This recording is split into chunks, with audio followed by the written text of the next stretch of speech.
Oh my God, Liam. Did you feel that? The quake at that party last night? Wow, I sure did. A huge wave of awkward silence. I almost got washed away. Really? Me too. Okay, we have to talk about this. This is a public safety announcement. Hello, and welcome everyone to Learn Speak English Fast. Today, we have a special breaking news update. We are covering the recent social awkwardness tsunami and how to make small talk at parties without being awkward. It's a disaster zone out there, people. We're here to help you survive. Yes, today we'll give you the emergency briefing. You'll hear phrases like A high magnitude awkward silence. a boring topic warning. And my favorite, the conversation was downgraded to an advisory note on the weather. Exactly. Stay tuned.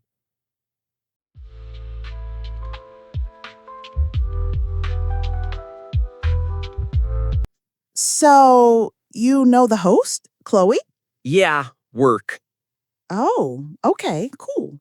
Yep, This is a nice party. it's all right. Good snacks. The chips are good.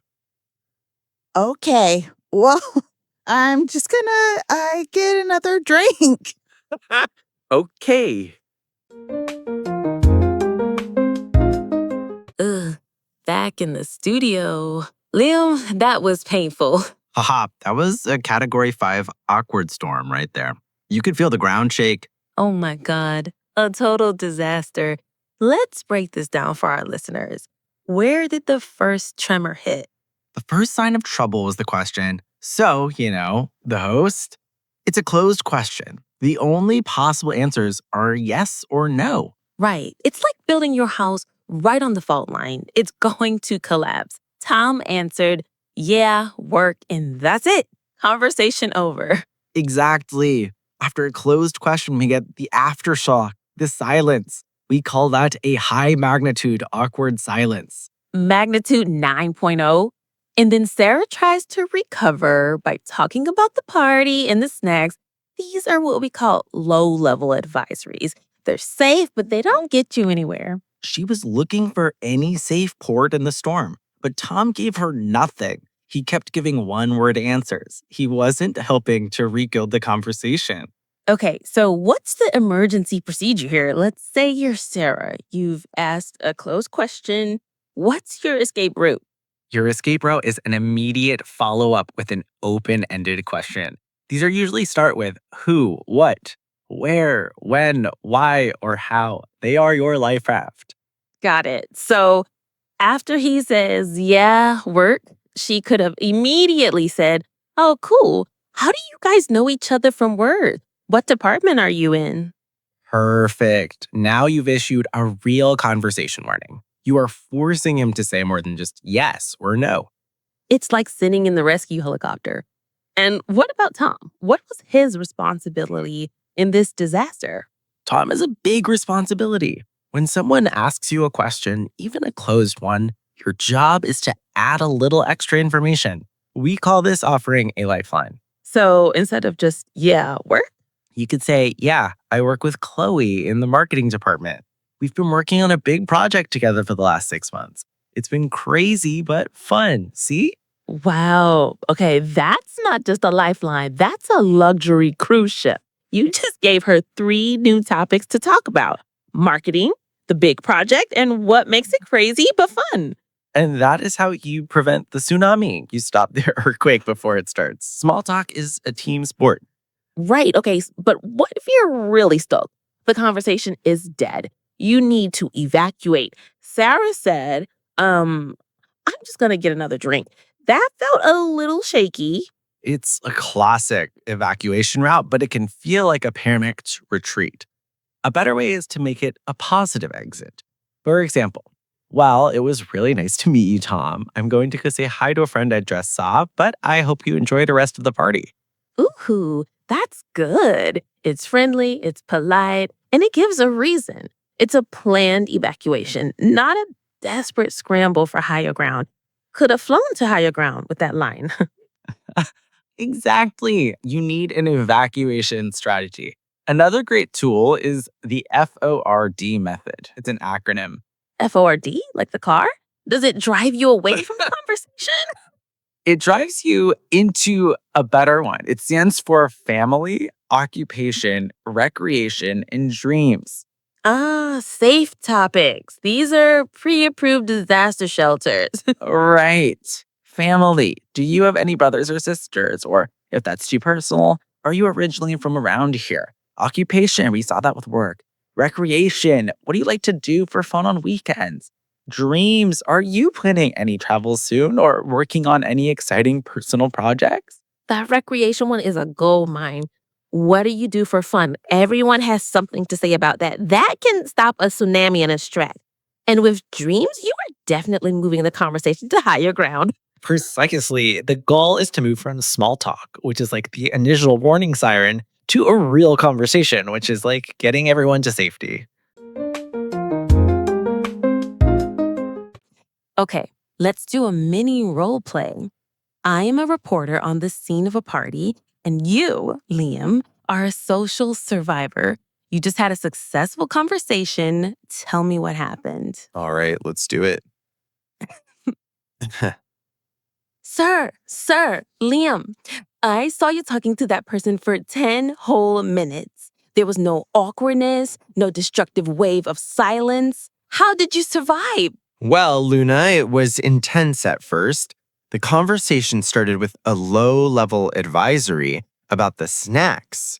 Oh, the chip topic, a classic tremor. What did you do? I immediately evacuated from the snack topic. I used the FORD method. I moved to R for recreation. I asked, these snacks remind me of hiking. Do you do much hiking around here? Brilliant! You created a bridge to higher ground. Did they respond? They did. It turned out they love hiking. They just came back from a trip. They offered a lifeline of information. We talked about trails, mountains. The danger was averted. So the tsunami warning for a boring conversation was canceled? Yes, it was downgraded to a pleasant chat advisory.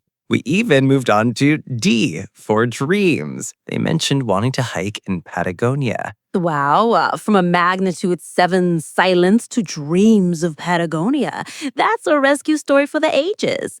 You, sir, are a small talk hero. Back to you in the studio.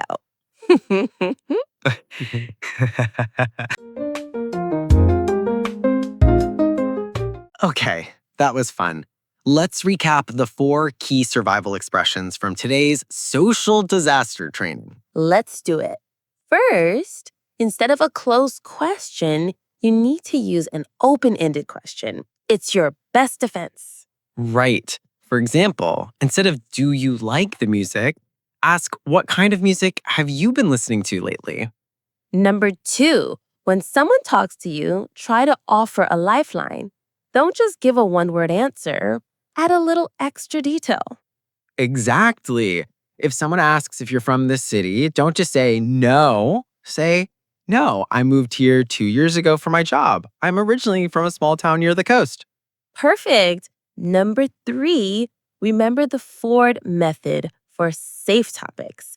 Family, occupation, recreation, dreams. It's your emergency survival kit for any conversation. And finally, number 4, have a planned evacuation route, a polite way to end a conversation. Like, it was so great chatting with you. I need to go find my friend, but hope we can talk again soon. Friendly, positive, and clear. No awkward tsunami there. You know, this reminds me that what's considered a safe topic or a disaster zone can be very different across cultures. Oh my God, so true. In some cultures, asking about family or occupation, especially how much money you make, is like setting off a social earthquake. Exactly. In the United States, asking, what do you do, is usually one of the first questions. It's very common. But in other places, it can be seen as intrusive. Right. In some parts of Europe, people prefer to talk about holidays, culture, or hobbies first. Talking about work is for work.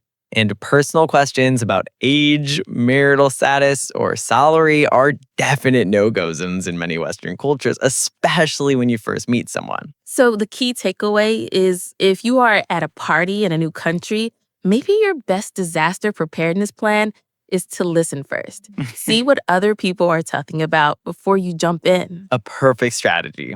Observe the local warning systems before you start issuing alerts of your own. Well, hopefully, we've given all of you out there the tools to survive your next party. Thank you so much for listening to Learn Speak English Fast. We want to hear from you now. Yes. In the comments, tell us about your worst social disaster story. What's the most awkward conversation you've ever had? Or share your best tip for small talk. And be sure to subscribe so you don't miss our next episode. Next time, we're moving from social disasters to real ones, talking about travel emergencies in real English. What to do when your flight is canceled or you lose your passport. Until then, stay safe out there, both socially and otherwise. Bye. Goodbye, everyone.